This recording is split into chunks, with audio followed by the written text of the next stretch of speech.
చేసుకోవడానికి మనం వెళ్తాం. ఎక్కడికి? ఏదో చేశాను కదా, పని చేసుకోవడానికి వెళ్తాం. దేవుడు పని చేసుకోవడానికి వెళ్ళేటువంటి వ్యక్తుల్ని ఆ దేశంలో దేవుడు నుంచి నన్ను వెళ్ళాలి, దాంతో పాటు ఒక సంఘాన్ని, దాంతో పాటు నేను బ్రతకడానికి వచ్చిన విజుమోని దేవుడు ఇవన్నీ కూడా ఇండియాలో ఎలా అయితే సొంతంగా మనం ఎలా చేసుకుంటాం అలా దేవుడే ఏమే. కాబట్టి నాకు బాధ అనిపించింది. నేను ఆశీర్వదించబడమేంటి, నా కుటుంబం ఆశీర్వదించబడమేంటి, అన్ని కుటుంబాలు ఆశీర్వదించబడితేనే మాకు ఆశీర్వాదం. నేనే నేను ఒక్కనే బాగుంటే అది మంచి పద్ధతి కాదు. అందరూ బాగుంటారు. లేవిస్తోతో అందులో మనం ఒకటి ఉంటే చాలా బాగుంటుంది కదా. కాబట్టి దేవుని యొక్క సన్నిధానంలో చెయ్యాలి, పెట్టాలి, నాకు సాగినంత వరకు చేయాలని ఎంతో ప్రయాసపడి కష్టపడతాను. ఒక్క నిమిషం కూడా దాని సాక్షి చెప్తే వాకింగ్ చేస్తాను కంగారు. అటువంటి పరిస్థితుల్లో దేవుడు ఎన్నో టెంప్టేషన్స్, ఒకటి కాదు, రెండు కాదు, మూడు కాదు, చాలా టెంప్టేషన్స్. అంటే యేసు ప్రభువుకి ఎలాగైతే సాధారణంగా శోధించాడో నాకు కూడా చాలా శోధనలు ఉన్నాయి. ఒకటి కాదు, రెండు కాదు, మూడు కాదు, నాలుగు కాదు. యుక్త శోధనలు. రెండవది ఎలాంటి ఇబ్బందులు కూడా వచ్చి దేవుడు పరిచయం చేస్తూ ఉంటాయి. యోనా లాంటి మరి దర్శనం ఉన్నప్పటికీ కూడా కొన్ని కొన్ని సందర్భాల్లో ఎక్కడికి వెళ్ళలేనటువంటి పరిస్థితి, కదలైనటువంటి పరిస్థితి. అంతేకాదు యోగు ఎలా అయితే బాధపడ్డాడో, రోగాల చేత బాధపడ్డాడో అలాగే నాకు బలహీనత ఉన్నాయి. ఇంకా చెప్పాలంటే హిజ్కియా ఎలాగైతే ప్రదర్శించాడు, ఎలాగైతే దేవుని సన్నిధానంలో మోసరించి ప్రార్థించాడు, అంటే అతని అనుభవాలు అన్నీ ఉన్నాయి. అయితే ఈ అన్ని అనుభవాలను బట్టి నా జీవితంలో నేను నేర్చుకున్నది ఏంటంటే, ఆ యొక్క నెహెమ్యా అంటాడు కదా, నేను బాగుంటే కాదు, నా ఊరు యెరూషలేము బాగున్నారు, యెరూషలేము బాగుంటే ఆ యెరూషలేములోకి వచ్చేవారు వాళ్ళు ఆశ్రయించబడతారు. కాబట్టి అట్టి విధంగా ఉంటే బాగుంటుంది. ఆశపడేటువంటి వ్యక్తులు బైబిల్ వాక్యానికి బ్యాలెన్స్ అయ్యి దేవుని యొక్క పరిచర్యలో ముందుకు సాగడానికి దేవుడు ఎంతగానో ప్రోత్సహించాడు. దేవుడికి స్తోత్రం. నేనేం మాట్లాడినా, ఏం చూసినా అది దేవుడు నామం మహిమార్పే చేయాలి. మన గొప్ప, మన సంతోషమో, మన సమాధానం కానీ అది 10 మందికి ఆశీర్వాదకరంగా ఉంటే అది చాలా మంచిది. దేవుడికి స్తోత్రం. కాబట్టి ఈ యొక్క దినాన్ని మీతో ఉండడానికి నాకు చాలా సంతోషం చేసింది. నిన్న రాత్రి ఫస్ట్ నైట్ మీటింగ్ అనుకోలేదు. అంత ఒక 50 మంది 30 మంది ఉంటారు, మనం 30 మెంబర్స్ అని అనుకున్నాను.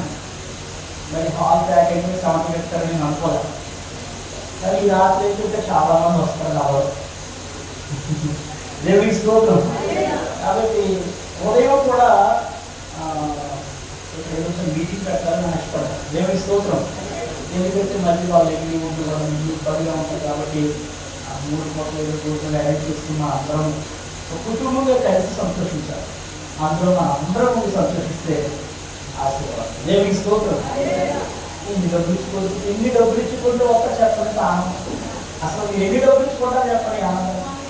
ఏమే మీరు నవ్వుతున్నారని ఆ నవ్వే గొప్ప ఆశీర్వాదం. మీరు 2 చేతులు అయితే హల్లి చెప్తున్నారే, ఆ హల్లుయే ఎదుర్కో లాంటి గోడ కట్టి మిషన్ పెట్టి ఏమే మీరు అందరూ మీ పందని వాళ్ళకి ప్రార్థన చేస్తున్నారే. ఈ ప్రార్థన కుటుంబానికి కాదు, నా సంఘానికి కాదు, మా అందరికీ ఆశీర్వాదం. దేవుడికి స్తోత్రం. ఒక మాట మీకు నేను జ్ఞాపకం చేస్తాను. ఎందుకంటే దేవుడి యొక్క సన్నిధానంలో వేరే విషయం 3 బ్రాంచ్లు నడుస్తూ ఉన్నాయి. మరి ప్రాముఖ్యంగా గత 4 బ్రాంచ్లు నడిచేవి. మరి దుబాయ్లో కూడా ఒక షార్జాలో ఒక గ్రూప్ని లాంచ్ చేయడం జరిగింది. అయితే దేవుడి చిత్తం బట్టి రాత్రి వాటి పరిచయం చేస్తున్న వాళ్ళందరూ కూడా మ్యాక్సిమం మన సంఘంలోనే వాళ్ళు ఏదో పరిచయం కీబోర్డో లేకపోతే డ్రమ్స్ లేకపోతే వర్షిప్ చేయడం ఎలా చేస్తూ ఉంటారు. అటువంటి వాళ్ళు చాలామంది ఇప్పుడు మన ఇండియాలో, మన ఆంధ్రలో తక్కువ కానీ ఇంచుమించు తెలంగాణ సుమారుగా చాలా ప్రాంతాలు మన పరిచయం నుంచి కొన్ని 100 150 100 మంది సేవకులు ఇచ్చారు. హల్లెలూయా. దేవుని చిత్తాన్ని బట్టి పరిచర్యలో ఈ విధంగా వాడబట్టాలని దేవుడు ఎంతగానో అవకాశం ఇచ్చాడు. అంతేకాదు దేవుని యొక్క చిత్తాన్ని బట్టి ఈ వేరే ప్రేమించి వేరే కంట్రీ వెళ్ళడమే కదా గొప్ప, నా ఉన్న తాగడమే కదా గొప్ప. ఏదో నాలుగు తాగడం కూడా చిన్నగా ఒక హాల్ కట్టుకుని అక్కడ మేము ఆరాధన చేసుకుంటే సరిపోతుంది అనుకున్నాం. కాబట్టి ఈ మీటింగ్స్ యాక్చువల్గా ప్రైవేట్ కాదు, యాక్చువల్గా చెప్పంటే కార్యం కూడా జరగాలి. ఎందుకంటే తల్లి సంఘమైనా తల్లిమైనా మాల సంఘమైనా అదే. కాబట్టి అకామిడేషన్ లేక మరి ఈ ప్రాంతంలో దేవుడు ఇచ్చాడు కాబట్టి ఇది మాకే కాబట్టి ఇక్కడ మనం ఏర్పాటు చేసుకున్నాం. దేవుని స్తోత్రం. రెండవది దేవుని కృపను బట్టి కార్యక్రమం కోట్ల నుంచి దుబాయ్ వెళ్ళింది. దేవుని స్తోత్రం. దుబాయ్ నుంచి షార్జా వెళ్ళింది, అజ్మాన్ వెళ్ళింది, అలా వెళ్ళింది, 7 స్టేట్లు తిరిగింది. అయితే కరోనా టైంలో దీని ఆప్షన్ జరిగింది.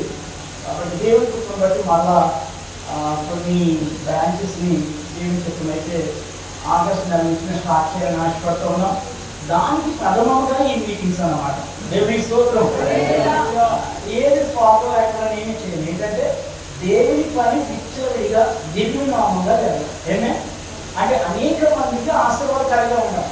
ఎవరిని మనం ఇబ్బంది పెట్టదు, ఎవరిని బాధ్యపరిచే వరకు మనము ఉండడానికి వీలు. దేవుని స్తోత్రం. కాబట్టి ఒక మాట మనం చదువుతున్నప్పుడు ఏషియా గ్రంథము ఒక మాట 43వ అధ్యాయము చదువుతారా? 43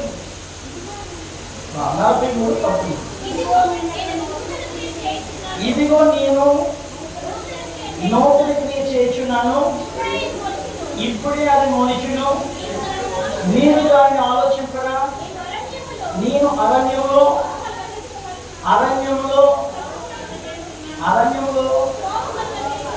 కలుగ చేయుచున్నాను, ఎడారిలో నదులు పారచేయుచున్నాను. అమ్మా నేను ఏర్పరచుకున్న అమ్మా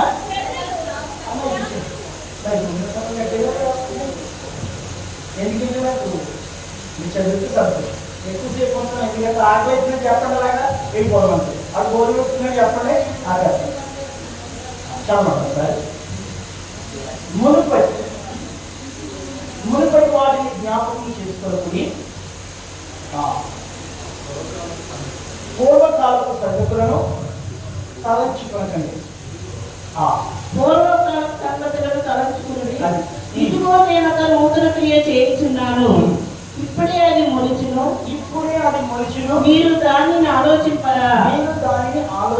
నేను అరణ్యంలో త్రోవ కలుగజేయుచున్నాను. జాగ్రత్తగా అర్థం చేసుకోండి. అరణ్యంలో త్రోవ కలుగజేయుచున్నాను. నేను ఎడారిలో నదులు పారజేయుచున్నాను. నేను ఏర్పరచుకున్న ప్రజలు త్రాగుటకు అరణ్యములో నీళ్లు పుట్టించుచున్నాను. ఎడారిలో నదులు కలుగజేయుచున్నాను. దేవునికి స్తోత్రం. జ్ఞాపకం చేసుకోండి. అరణ్యాలలో త్రోవ ఉంటుందా? అరణ్యంలో దారులు ఉంటాయండి? ఉండవు. రెండోది, ఎడారులలో నదులు ఉంటాయా? ఉండవు. గోడపల్లి కూడా అలాగే ఉండదు ఒకప్పుడు. ఇప్పుడు బాగానే ఉంది, కానీ ఇప్పుడు కూడా ఆ యొక్క సింటమ్స్ గుర్తుండిపోయింది. ఇంకా దారి రాకుండా గణేశం కావాలి. ఎందుకు ఆ గుర్తు ఇంకా ఉంచేది? ప్రభునందుకు జ్ఞాపకం చేసుకుంటే మన జీవితము అరణ్యం లాంటిది, మన జీవితము ఎడారి లాంటిది. దాంట్లో నీళ్ళలో దారులలో. అందుకని దేవుడు ఏం చేశాడంటే ఒక మాట తెలియపరుస్తున్నాడు. ఏంటంటే ఇదిగో నేను ఒక నూతన క్రియ చేయుచున్నాను. దేవునికి స్తోత్రం. ఇప్పుడు మన జీవితంలో ఒక నూతన క్రియ చేయబోతున్నాడు. దేవునికి స్తోత్రం. ఏంటి ఆ నూతన క్రియ అనేది నేను చెప్పను. దేవునికి స్తోత్రం. దేవుడు చెప్తారు. ఏమిటి ఆ నూతన క్రియ, ఎప్పుడు జరుగుతుంది ఆ నూతన క్రియ అనేది నేను చెప్పను, దేవుడు మనకు చెప్తారు. దేవునికి స్తోత్రం. ఎందుకంటే దేవుని యొక్క చిత్తము మన జీవితాల్లో